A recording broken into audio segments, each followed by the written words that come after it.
Thanks, Deputy President.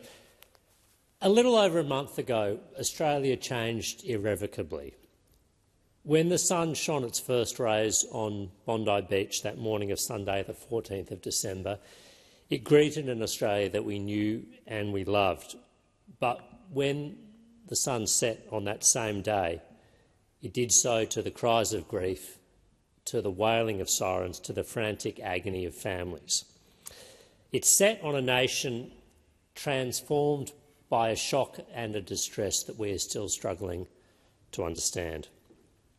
And we speak today in this chamber of those whose destinies were stolen.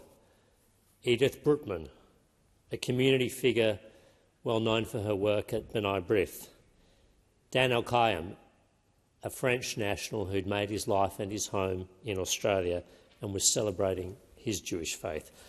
Boris and Sophia Gurman, a couple married for over 30 years who died in each other's arms.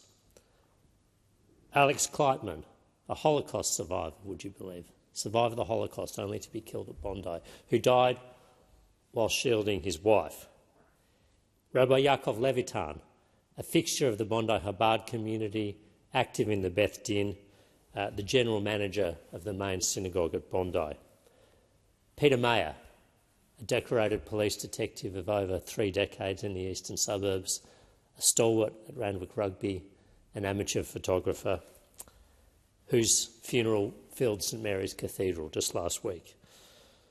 Reuven Morrison, who we've heard bravely confronted the attacker and who discovered his Jewish identity after emigrating from the Soviet Union a few decades ago.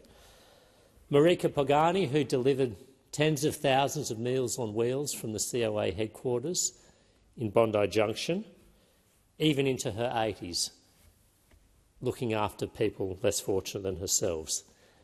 Dear Matilda, who we've heard so much of, named by her parents because it was the most Australian name they could think of and because they saw her as a gift of their new life here in Australia. Rabbi Eli Schlanger, a close personal friend of mine who I will speak a little more of. Adam Smythe, the father of 4, not Jewish himself, who was walking with his wife Katrina at Bondi Beach that afternoon. Boris Tetelroyd, whose son Yaakov is still recovering from his injuries. Tanya Tretiak, a Randwick regular and fixture of the Bondi Chabad community, and Tibor Weitzen, who had one of the best singing voices I know in the Bondi Chabad community. Was also quite a good drinker of scotch. Each of these people was a universe unto themselves. Each was a biography in the making, defined by dreams, by achievements, by regrets. But they were not just victims, they were people of destiny, and that destiny was snatched away by people with malice in their hearts and with hate in their souls. Their lives were taken by terrorism. I knew several of the victims personally, and others I knew by face and reputation.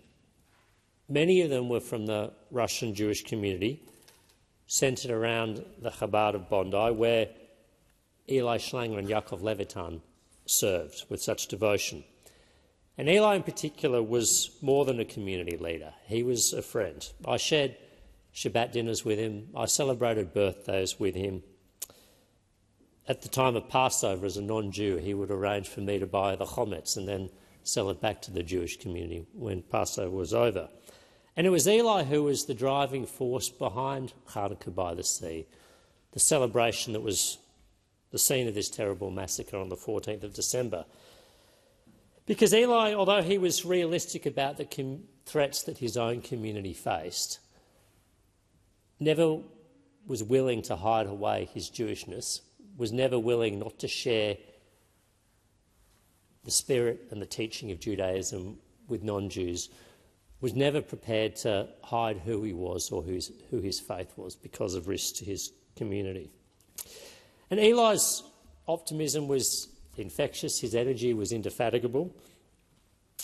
Over the years, I found his belief in humanity and indeed his belief in me restorative. And we were due to meet rather just last week, Eli and myself, to discuss Project Noah, which was his latest venture, his latest initiative to help promote universal values of respect and tolerance. But instead I met his father-in-law, Rabbi Allman, to offer my condolences to the family. The lives of Eli's family will never be the same. The lives of Matilda's sister, Summer, and her parents, Valentina and Michael, who spoke so courageously today, they will never be the same. The lives of Peter Mayer's widow, Virginia, and his many brothers, the Randwick rugby community, they will never be the same. The lives of Reuben Morris's daughter, Shina, and his wife will never be the same. The lives of all those connected to the 15 slain on that day will never be the same. The lives of those wounded and injured on that dark day will never be the same. And Australia, our nation, will never be the same. Many Australians behaved heroically that day to confront the terrorists, to protect the innocent, to help the wounded. From regular citizens to lifesavers, bystanders, hospital workers, the New South Wales Police.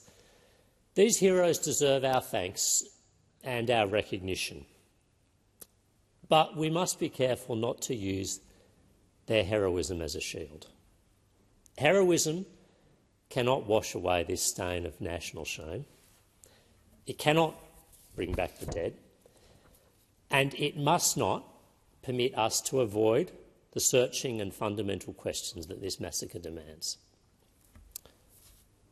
And these are: why are Jewish people unable to live safely in Australia?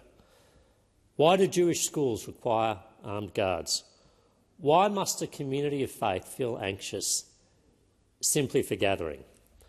Why did the worst terrorist attack in our history target a community that makes up less than 1% of our population, a community that has been nothing but a model of contribution and peace since it arrived here some 240-odd years ago? Among the victims in Bondi were those who survived the Holocaust, those who fled war, those who fled anti-Semitism in Europe. They came here for safety, and yet it was here in Australia that the hatred they fled found them. We've heard many say in recent days that the terrorist attack in Bondi was unthinkable, but it was not unthinkable. It was all too predictable. We've heard many say, including today, that hateful ideology and anti-Semitism has no place in Australia, but it has found a place. It has a foothold. It has been growing largely unchecked for these past 27 months. We have heard many say this is not who we are, but like it or not, this is who we have become. That is the truth we must grapple with. We cannot claim we were not warned.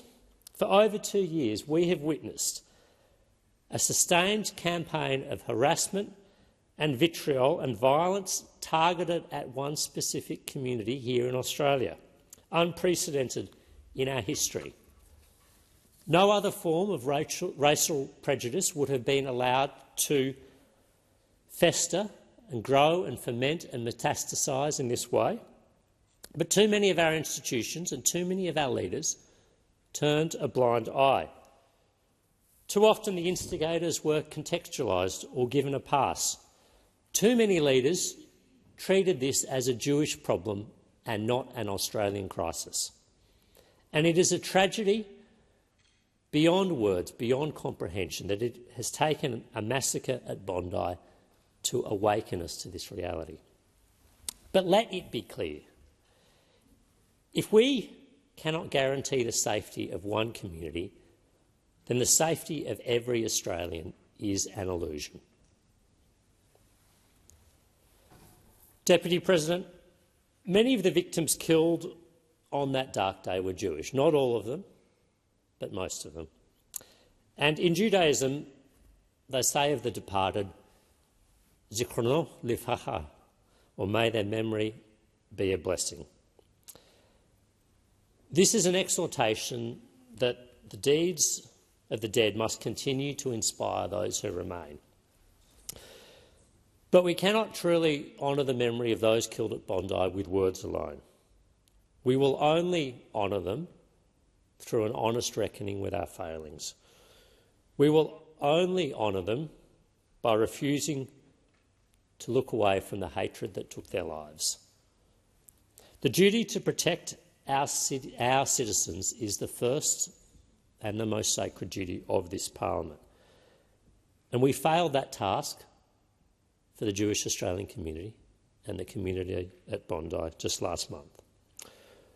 We must now spend every day hereafter ensuring we never fail it again.